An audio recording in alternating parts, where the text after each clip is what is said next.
Welcome to My Magical Messy Life, where we understand that sometimes it's the messiest parts of our lives that end up being most magical. Welcome to My Magical Messy Life with Lorna and Christine, where we understand that it can be the messiest things in life that often lead to the most magic.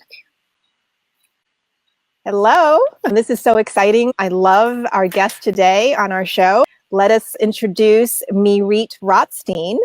Myrite is a fullness coach and pattern disruptor over the last decade. She's been helping purpose-driven women, business owners, coaches, and creatives stop apologizing, asking for permission, hiding their light and their power to make other people feel more comfortable.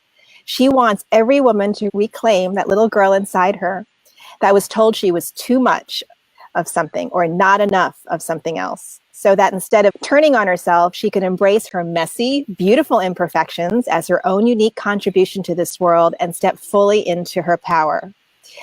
Her coaching approach is somatic, feminine, embodied, and freaking life-changing. So welcome, Myrite, to My Magical Messy Life. So nice to be with you guys. Thanks for Awesome. And just as a little background, Myrite and I met in a coach training, and we have coached each other, and I have been coached by Myrite, and she is lights out amazing. And we have become dear friends as well, which is an honor and a privilege. Mm-hmm. So should we dive in here, ladies? Let's do it. All right, Myrite, so we just want to ask you, as we ask all of our viewers, what is an event or something that's happened in your life that at the time felt maybe like the worst thing imaginable, and yet as you look back on it, you see it a little bit differently? Yeah. So I was reflecting on this, and especially love your introduction about the messy imperfections, because I feel like that just perfectly defines me and my life so far. And I was like looking back on these old pictures of myself as like a little kid. Silly and wild and kind of oh yeah.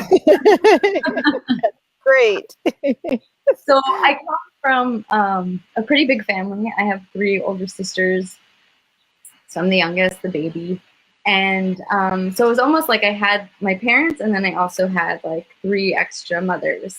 And they were, we had a really loving family, lots of love, lots of laughter, and also some strong personalities.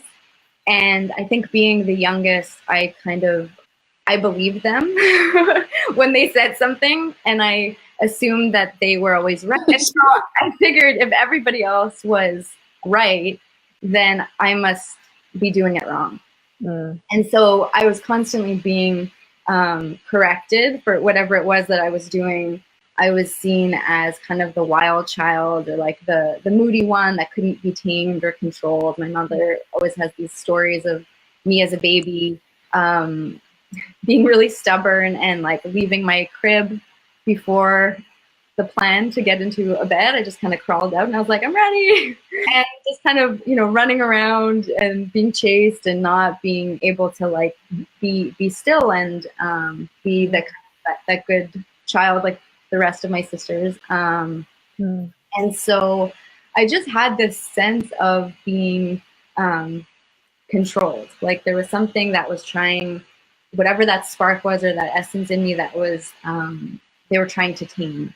And over the years, I was also a very picky eater. That was another big thing. So my mom would try and, force feed me or make me eat when I wasn't hungry. And so a lot of the, I think the boundaries were a big issue because I didn't learn how to trust my own body, because she really was like watching me and making sure that I was eating. And I think there was just that sense of like, oh, like my body isn't just my own. I'm assuming that you brought this into adulthood. How did that begin to show itself? Well, having 3 older sisters, as you might know, there's a lot of comparison. And we were all very different body types. And so as I was like going through puberty, my older sisters, we didn't have the same body type. So I had like a larger chest, and my sister started telling me like, I couldn't borrow her clothes because I was going to stretch them out. And so it was kind of then that I was like, oh, shame. Yes. So not only was like I doing it wrong and needed to be corrected all the time, but there was something that I started to believe that I was wrong. Something was wrong with me. That wasn't okay. And I was constantly trying to like fix it or make it okay so that I could adapt into this family. When I was younger, there was always this sense of like, we love you, you're great. But if only you could help out more, or if only you could just be a little tidier and more considerate. That was a really big one in our house, especially I think with the women and the daughters, like being helpful was very important, helping my mother out, cleaning the house, making sure things were in order. And I was like a messy, all over the place kid. Like my my stuff was all over the house. I didn't like to clean my room. I had like messy hair. It's like another picture. I was like, yeah, like my hair is like but it's almost painful to hear you, talk about this, because I know what a loving and compassionate woman you are. And to be getting these messages that literally that you're wrong, not that you're doing something wrong, but that you're wrong. That's painful. I think I didn't realize what I was making it all mean. Like, it was only later in coming to actually, like, the work of Brene Brown was really helpful for me. Yeah.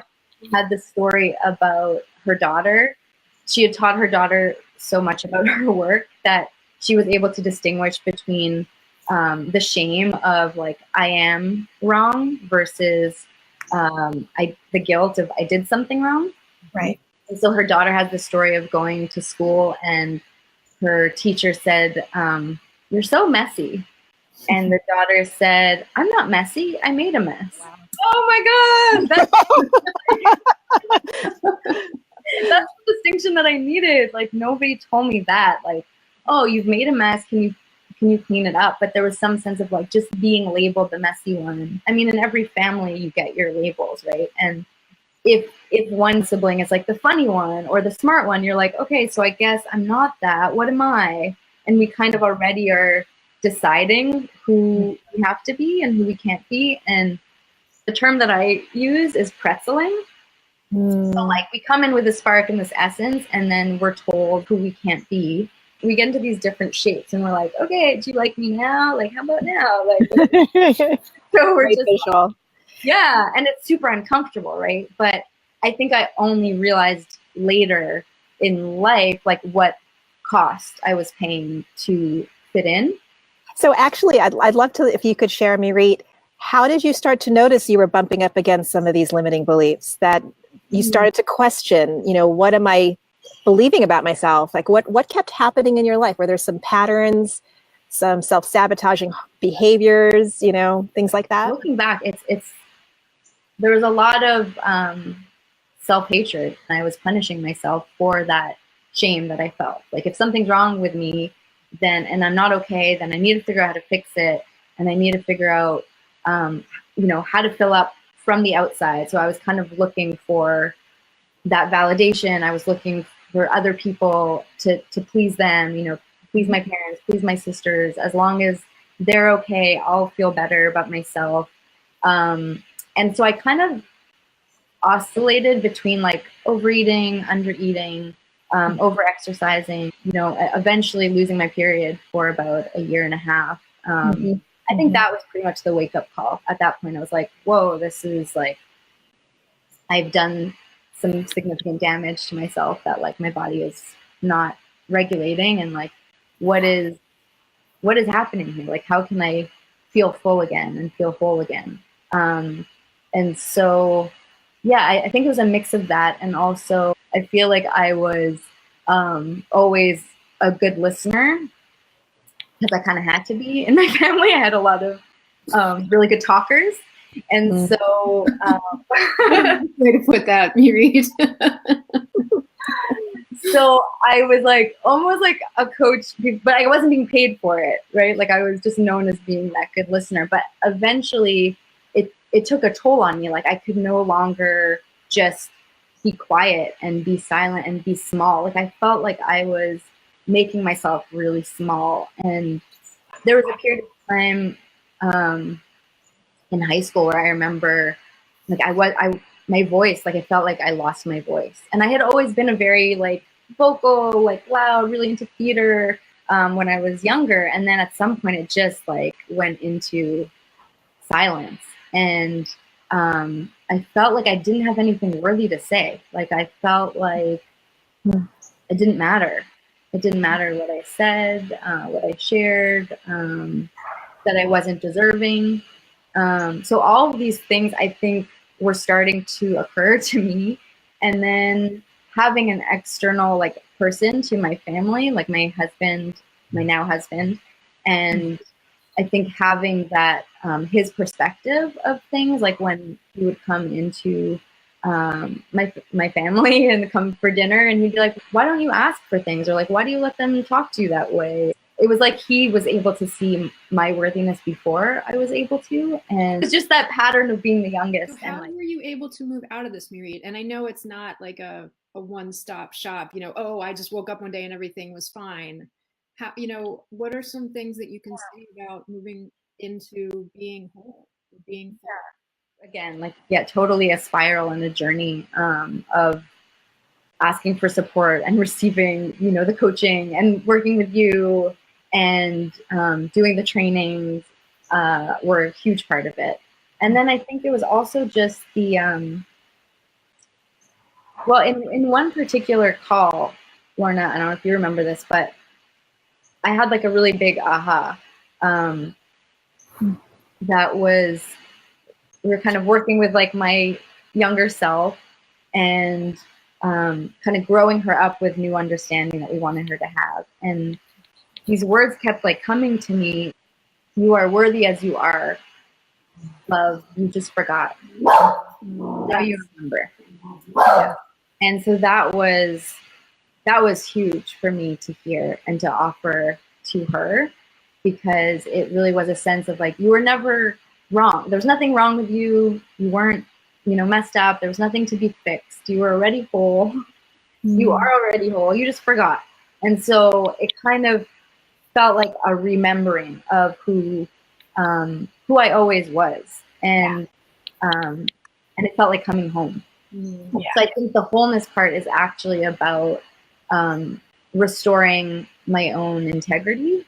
So it was about not compromising myself for anyone, or not compromising my needs, my values, not pretending I was fine when I wasn't, like being able to just begin to express that. So I remember it started with telling my sisters, you can't talk to me in that tone. You know, I'll wait till you have a respectful tone. Like things like that. It was very like small little things. Like I felt a shift in them, like, oh, like, okay, you're standing up for yourself. And they treated me differently as a result of that. It was like once I was no longer willing to accept that, I noticed a shift in how they saw me, because I saw myself differently. People treat us the way we allow them to treat us, right? If we take it, they're going to keep doing it. But when we put the boundary up. It also sounds like you made a decision, having reconnected with the truth of who you really are, right? That how you wanted to be treated in the world, right? That you were worthy of being real, and you wanted more real experiences instead of having to people please or to pretzel. Right? Yeah. And Myrite, I love the way you call it a remembering. It just allows you to lean into it. And it's almost like a knowing, right? It's not a, well, maybe this was me and maybe this was some other voice. I mean, you really were able to hitch on to the fact that that's the real you. That's who you've always been. And it's always been there for you, and you can lean back into it, which I think is so beautiful. Thank you. Yeah, and I think one more thing that just popped in my head that I would want to mention is the word trust. For so much of my upbringing, like I had put that trust in other people, and I didn't trust myself. I didn't know how to trust my body, because if other people are the ones telling you like when you're hungry and when you're full and how much you've eaten, and it's really hard to read your body. And when it's hard to read your body, it's also hard to read those boundaries of like what is enough. And so I think it was really interesting, because it was in my journey actually becoming first a holistic health coach to then becoming a wellness coach. was actually a huge turning point to developing that trust of my own body again, and saying like, oh, this is what I feel like being able to ask for that and make it and receive it and be like, whoa, I did that for myself. Like I'm capable and I'm reliable, and to have that request of like, this is my need or this is my craving, and then be able to like grant it to myself, I think helped me build that trust.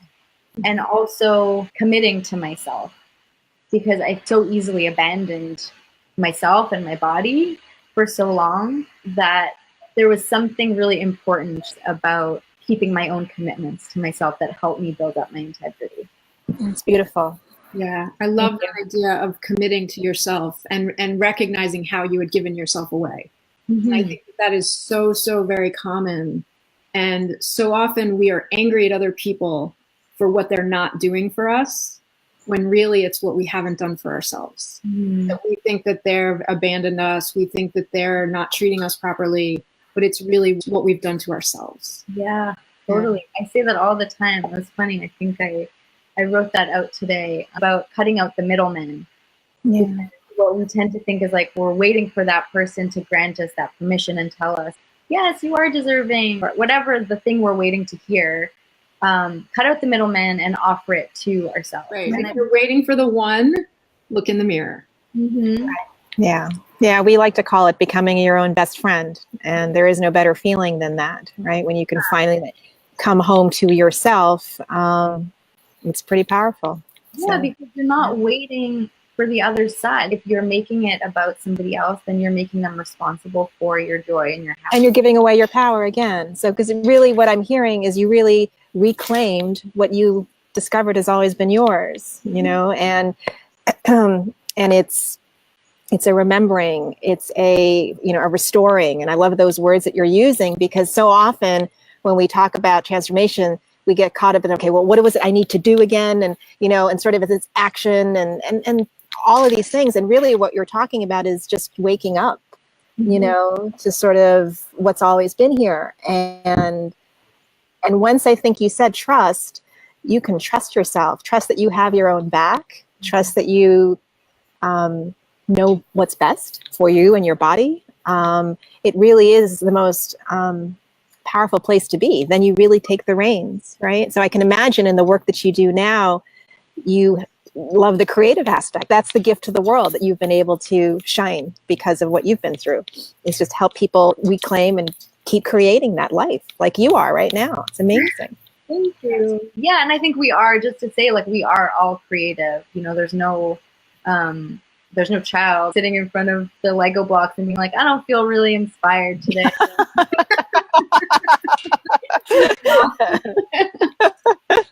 Oh, that's awesome. I think these have been just beautiful lessons, and such a, you know, a difficult way to start out, right? To let go of who you were. And yet these lessons and the way that you're bringing it into the world for others, but also as the example of it, is just so beautiful and is such a lovely, lovely journey. Yeah. Thank you. Thank you so much. So if I could just get it in here really quick, you know, what is something you want to leave our viewers with that, you know, you keep in the front of your mind now as you go through your day? So I have this artwork. It says, you will always be a work in progress. Beautiful, unfolded mess that you are. Oh, that is so beautiful. And I love the artwork. Oh my gosh. Thank you. And where can we learn more about you and upcoming programs and services? Please tell. You can go to MyriteRothstein.com. I think you guys can put that link. And then the Fullness Circle group on Facebook. And then I'm also planning a playfulness course where you can learn how to get more done while having more fun and kind of introducing, bringing in creativity and play. And we might have to go play. Playful. That's one of our words, Christine. It's lovely. Thank you so much, Myrite. It's really been a joy. Yes. Thank you for being on My Magical Messy Life. And we will see you all next time.